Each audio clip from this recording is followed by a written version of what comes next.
Many aspire to build a career here in America. Students and professionals seek after those H-1B work visas, but maybe they don't get picked up in the lottery. Did you know there's alternatives? We've got a fun story with our friend Mayank, who's going to talk about his journey pivoting to a different type of work visa, what might be a helpful alternative for you. Check it out. Hey friends, welcome to Chine Coaching. I'm Rob, and at Chine Coaching, we love helping to guide and assist internationals to be successful in their cross-cultural journey, especially with careers and visas. And Mayank's story is going to be amazing, especially if you're having trouble with getting a work visa like an H-1B.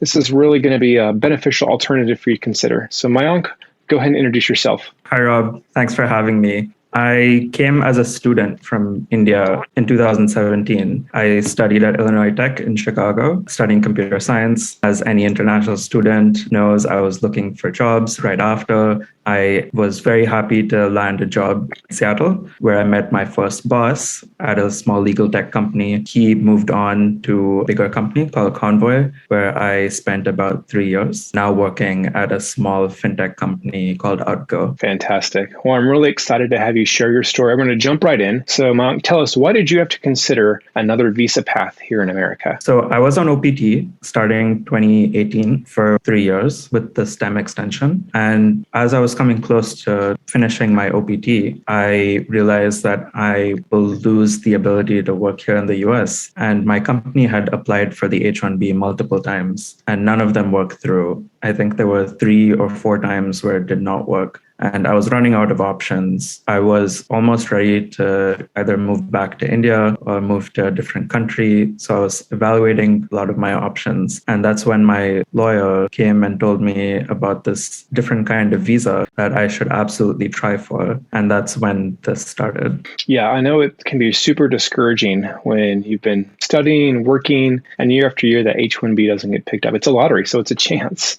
And I know that's a bummer. I've had other friends deal with that as well. Let's talk about this alternative, this O-1 visa. What is it and kind of how does it compare? So the O-1 visa is for individuals with extraordinary ability or achievement. And there are mainly 2 kinds. There's an O-1A and an O-1B. And O-1A is for individuals in science, education, business, athletics, and O-1Bs are for people in media or in the movie industry. Coming from a science background and business background, I obviously applied for an O-1A. And O-1 basically has a lot of requirements. And for individuals that meet those requirements, the government will give them a visa in that category and allow them to work in the US in that capacity. And how does maybe this differ from an H-1B visa? So the O-1 differs from the H-1B in a couple of ways. The first thing is the H-1B has a lottery system where the lottery is drawn in sometime in March, and most of the individuals get to know whether they were picked by April. The O-1 does not have that same limitation. You can apply for an O-1 at any time of the year. The second way that it differs is the O-1 has way less applicants because the requirements are way more stringent. So you're not competing with 300,000, 350,000 people for the 65, 85,000 visas. The third way is the validity of the O-1 is way longer than the H-1B. So they share the same 3-year initial validity. So you can stay here as long as you need to. And the fourth way is the relationship with the green card. So an O-1A is very similar to an EB-1 category. If you've done all of the work to apply for an O-1A, you are 60 to 70% there to apply for an EB-1. And that fast tracks your green card process here in the US by almost a decade. And you can get that in less than 12 months. Wow, that is a huge difference between O-1s and H-1Bs. So let's talk about the process. So what is that process that you kind of had to go through to pursue that O-1 visa, and especially with some of those kind of requirements? So these things are very hard to prepare for, especially in my situation where I didn't know I was going to apply for one. So I didn't have any time to prepare for the visa, but I was out of my job in the end of May. So I had almost a month or 2 months to prepare. And that's when I started doing research, and not doing research about the O1, doing research about myself. You go through all of your emails, all of your Drive folders, tell your parents to look into your house, look for newspaper articles, look for anything that they can find that's related to you and your work. You go through LinkedIn, find people that you can contact to help you out with the process. There's so much setup work to apply for an O1 visa that it takes almost a month in advance to even start preparing for this. So when my lawyers told me that, hey, we are applying for this visa, they send you some worksheets, and those worksheets ask you a couple of questions. They ask you about your recommenders. So they ask you about how you know them, how they know your work, how long they've known you, what specific achievements they can speak to. The second worksheet that they give you is about your achievements. So there are 7 categories for an O1 which you can apply for, out of which you need at least 3. Having more is great. Having less is sometimes not the best idea. And you basically fill out that worksheet and list down all of your achievements and all of the evidence that you have for that specific achievement. And all of the categories that you can fill are great. The lawyers will help you find that angle for you. What is your story? What are you really good at? What can they say you are the best at? And they will craft your story with you to make the application really strong. This video is fueled by our sponsors, Alcorn Immigration Law. Are you someone who's looking for alternatives to the H-1B to legally work here in America? Good news, there are options. Alcorn Immigration Law supports each client to reach their dreams of freedom by providing strategic and individual legal approaches. Do you have a master's degree in a STEM field? Then you may qualify for an H-1B without the lottery from an employer. Alcorn Law can even help you chart your own course towards an O1A visa or self-petition green card. Maybe you're an aspiring startup founder. Don't worry, Alcorn Immigration Law has you covered there too. To begin your personal immigration journey, tell Alcorn about your goals by connecting with them through the links that we have in the video description and comments. I'm personally a big fan of Alcorn Immigration Law. I've really enjoyed working with them. I love seeing the success stories of them helping people to achieve their dreams, their goals, especially with visas, and you could be next.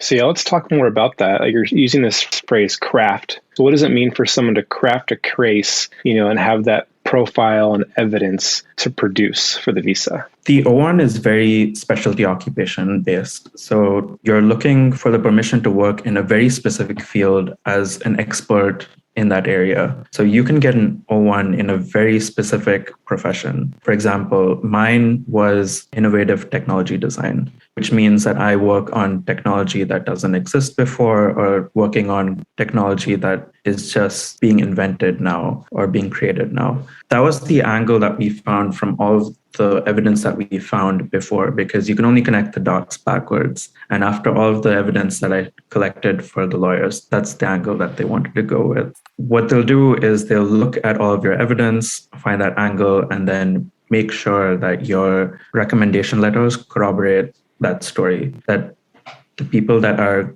vouching for you can tell that same story and say that, hey, Mayank is really good at what he does. And there is evidence that shows that he excels in innovative technology design. So how did you kind of meet these people, connections, that produce these letters of recommendation? And then in total, how much evidence, how many pages was it that you had to produce? That was a big thing for me because I did not know how many pages it was until the lawyers sent me the whole application packet. I initially thought it would be maybe 30, 40 pages, out of which 25 pages are just forms. It turned out to be 600 pages. Whoa. I tried printing it and the printer froze. That's how many pages it was. But how did I meet these people? The lawyers told me that the O1 is usually for individuals that are very accomplished in the field. When I applied, I was 25, and it's very unlikely that someone who's 25 or 26 is at the top of their field. They may be on the trajectory to be in the top of their field. They may not be at the top of their field yet. So it is really hard to find the right recommendations in its best form. We had to get a little creative, and what we went with was telling a story of Mayank from the last 10 years of how he's built this expertise since high school. And that can mean you can get recommendation letters from someone that you knew while you were in high school, someone that you knew in college, your managers, anyone that's seen you work. So I got recommendation letters from my mentors, from someone that I worked with while volunteering, someone that invited me to speak at a certain engagement. You can get as creative as you want, go as far back as you want, because the point is you're telling a story. It doesn't matter whether you are extremely accomplished yet. It can also mean that you are doing so many great things that you will eventually get there, and you show a lot of potential, especially given that you're in that age range.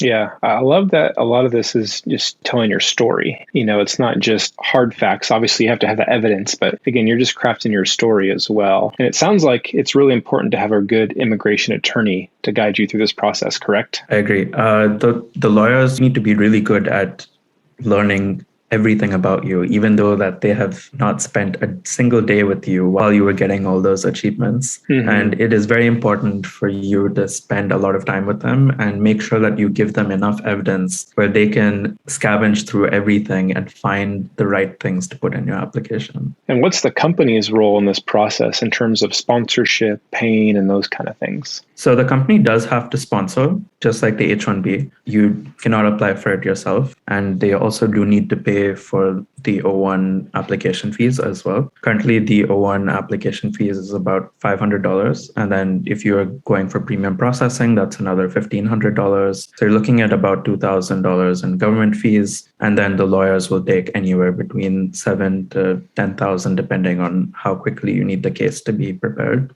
That's a lot of money. It is a lot of money. The employers also need to do an additional thing where they need to convince the government that that job that they are hiring you for requires your expertise. So they need to prove that they're a legit company, that they have a role for you, and the role is very specific to your expertise, and that they need to have you specifically to do that work. So we've covered everything about kind of the preparation, the building, and then the submission process. But now, how does the approval process work? So once you have the application material ready, the lawyers will send it over to the government. And USCIS will take 2 or 3 months if you don't file for premium processing. If they do, they guarantee a response within 15 days or your money back. And within 15 days, you will get an answer. The answer would either be a yes or an RFE. An RFE is a request for evidence, which means that they did not get enough information about something, or that they need more evidence in a certain criteria that you're applying for. And the lawyers will respond to that within 2 or 3 days, and then you're guaranteed a response 15 days again from there on. I got to know on the 10th day of my application that it was approved, so I didn't have to fight an RFE, luckily. Once you get an approval status on the website, they will send you your 797 within a few days, and then you're approved to work right after that. Awesome. So first time submitted, you got approved, correct? Yes, I did. Awesome. I was very lucky. How did that feel? Funny story. I was actually dropping my brother to the airport because he was going back to India for the summer. And I told him, listen, when you're coming back, you may not come back to my apartment because I may not be here. I might be in Canada or I might be back in India. So I just said that to him and I drove him to the airport. And while I was coming back, I got a notification on my phone that said your case has been approved. And I could not call him because he was already on the plane by then. Oh, no. So he had to go sit in that plane for 20 hours knowing that I'm not coming back. But I came back and I couldn't contain myself. I just called everyone I could and it felt like a weight was off my shoulder. That's amazing. That's so cool. Well, friends, we've got a few more tips coming up about how to get started with the ON process. But first, if you're loving this video, learning a ton, and want to say thanks to Mayank, give a big like and thumbs up just for him sharing his story, his journey. This is super helpful. So hit that like button to say thanks to Mayank. And our chai question to you guys is, what other visa questions do you have? Let us know in the comments. Tell us what other questions about visas, O1, H-1B, other visa stuff. Let us know in the comments. I want to help you guys out, especially for work visas. But Mayank, also tell us real briefly, what is life kind of like now on an O1 visa? It is very relaxed. It obviously changes the way that you work. You're not worried about running out of work authorization. And the second thing is I know that there's a path to getting a green card now. So that's another freedom that I will be able to unlock at some point. The number one thing I think after the O1 visa is that there's less pressure to stay in the US because you now have work authorization, you have it indefinitely, and you can keep renewing it. The second thing is you realize that you've done a lot of things. It built a lot of confidence for me because these are things that you completely forget about, things that you've done over the last decade that are just lying around somewhere, and you completely forget that you did those things once. So it helps build that confidence again. And the third thing is you meet so many wonderful people that help you throughout this process. And you realize that if you just continue doing this, you will meet a lot more people and you will have access to so many more opportunities because the O1 visa or even trying to apply for one, there's only a win-win situation here. That's amazing. So Mayank, for people who maybe the H-1B isn't working out or are open to alternative work visa options, what are some tips for people that how they can get started? So one of the things that I did was while I was out of work authorization, before my lawyers told me, I actually knew about the O1 because the company that I used to work for specialized in O1 visas. And knowing that, I realized, hey, if I were to spend the next 12 or 24 months just prepping myself, getting all these achievements, could I do it? And the first thing that I did was I sat and brainstormed all of the ways that I could improve my profile. And I wrote down every single way that I could meet certain criteria. I listed down all the people that I could contact for recommendation letters, what kind of angles that we could go for. I did a lot of this work before the lawyers even sent me any of the information. And that was incredibly important because it helps you understand what you need to do in the next 12 months. So one of the biggest tips that I can give is if you are still in college, you should do this brainstorm session and find ways to improve your profile in every single one of those categories, and then try to take action on them for the next couple of months. And it doesn't matter whether you apply for the O1 or not, but you will just look for so many new opportunities that it will eventually help you more than you thought it will. Yeah, sounds like just a really great exercise to go through for any kind of job search or career journey. Don't forget, if you need an immigration lawyer, then Alcorn Immigration Law is the place that you can go to get all of the help that you need.